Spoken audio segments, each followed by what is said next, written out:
ထားနေပဲသွားခဲ့ပါတယ်ဒီရထားကနည်းနည်းတော့ပင်ပန်းနေပေါ့နော်ပြီးတော့အချိန်လည်းတော်တော်ကြာစီးရတယ်ညနေ2 နာရီခွဲရစီးအောင်နောက်နေ့မနက်4 နာရီ 5 နာရီမှဟိုရောက်တယ်ပေါ့နော်ရထားကတော့တယောက်ကို250ပတ်ဝန်းကျင်ကြားခဲ့ပါတယ်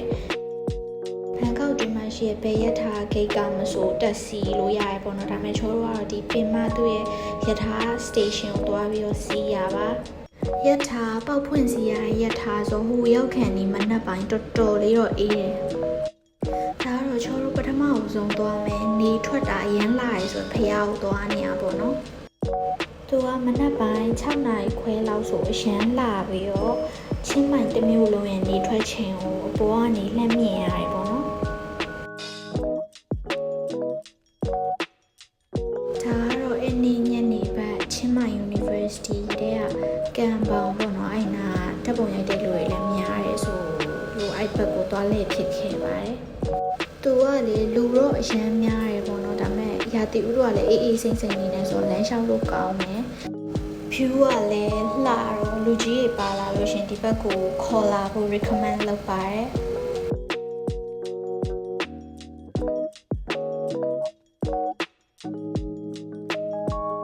ဒါတော့ဒီ2ရှင် flower garden ကိုတွားခဲ့တဲ့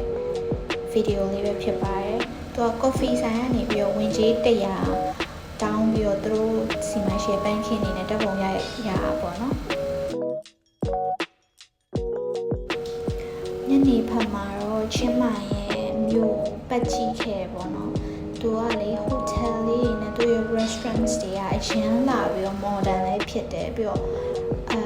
local ထက် foreigner တွေပိုများတယ်ပေါ့နော်မြို့အလယ်မှာဆိုလို့ရှင်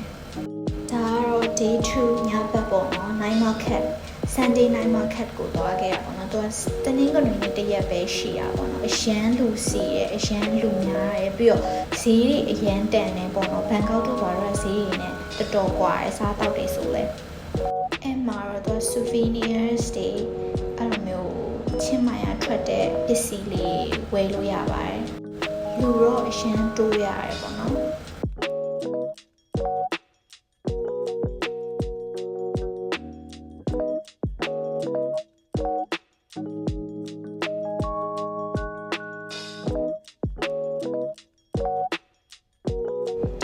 ချောတို့ပြန်မင်းနေ day 3ပေါ့နော်အဲ့ဒီမနက်မှာမက်ခပေါင်ရွာကိုသွားခဲ့ပါတယ်သူ့ရဲ့ရွာအရန်လှရဆိုတော့သူတို့ပြောရမယ်ဆိုတော့သူတို့လှုပ်ထားတာပေါ့နော်သူတို့ကတွန်းတက်ထဲမှာရှိရဲ့အိမ်လေးပုံစံမျိုးလေးဖန်တီးထားတာပေါ့နော်ဒါကတော့အားလုံးသိကြတဲ့မက်ကပေါင်ရဲ့ photo spot ပေါ့နော်အဲ့နားမှာလူရမ်းဆောင်ပါတယ်ဒီမက်ကပေါင်မှာလည်းချင်းမိုင်ဒေတာထွက်တဲ့အမှတ်တရပစ္စည်းလေးသူတို့ရှောင်းနေပေါ့နော်ချောကတော့မွေခဲ့ပါဘူးဒါကတော့မက်ကပေါင်ကအပြန်အိမ်လေးအရင်လာလို့ရိုက်လာတာပါ